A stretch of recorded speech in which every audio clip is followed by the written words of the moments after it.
outlook APBN 2024 adalah sebagai berikut. Pendapatan negara diperkirakan akan mencapai 2.802,5 triliun rupiah. Ini masih tumbuh tipis 0,7. Penerimaan pajak dalam hal ini akan tercapai 1.921,9, sedikit di bawah target yaitu 96,6%, masih tumbuh positif 2,9%.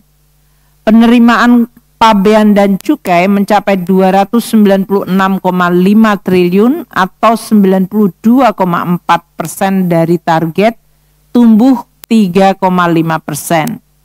Sementara PNBP akan tercapai 549,1 triliun atau di atas target 111,6% dari target APBN, atau dalam hal ini tetap tumbuh negatif 10,4 karena tahun lalu memang PNBP sangat tinggi. Penerimaan hibah akan mengalami lonjakan pimpinan dan anggota DPR Banggar. Ini disebabkan karena penyelenggaraan pilkada. Akan ada penerimaan hibah 34,9 triliun, yaitu untuk penyelenggaraan pilkada. Dalam hal KPU akan mendapatkan hibah dari daerah. Sehingga memang tercatatnya seperti penerimaan hibah yang cukup signifikan. Untuk belanja negara, kami perkirakan growth-nya juga masih terjaga sehingga realisasi belanja negara tahun ini akan mencapai 3.412,2 triliun rupiah. Ini artinya tumbuh 9,3% dari tahun lalu.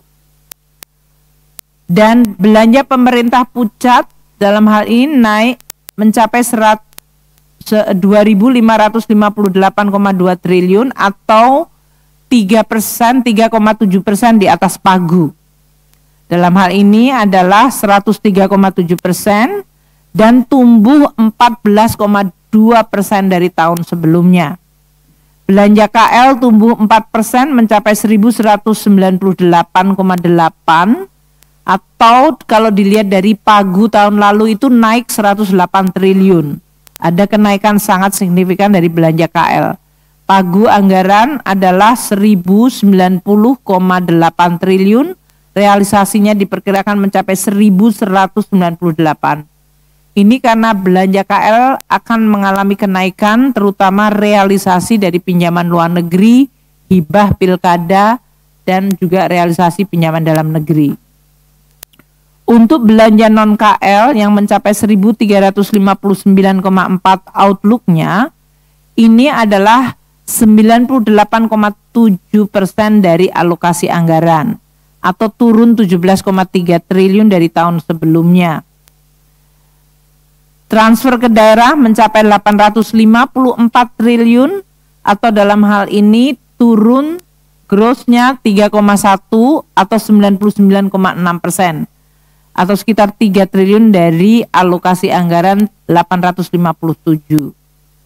Dengan outlook pendapatan dan belanja negara tersebut, kami memproyeksikan APBN 2024 akan ditutup dengan defisit dari keseimbangan primer mencapai 110,8 triliun, dan defisit total mencapai 609,7 triliun. Ini artinya terjadi kenaikan defisit dari 2,29% ke 2,7% dari GDP. Kenaikan defisit 80,8 triliun adalah kombinasi dari pendapatan negara yang tadi mengalami beberapa koreksi atau tidak mencapai target, maupun kontraksi yang besar dari PNBP, pajak, dan bea cukai, terutama di semester 1, tapi kemudian kita bisa tumbuh tipis di semester 2.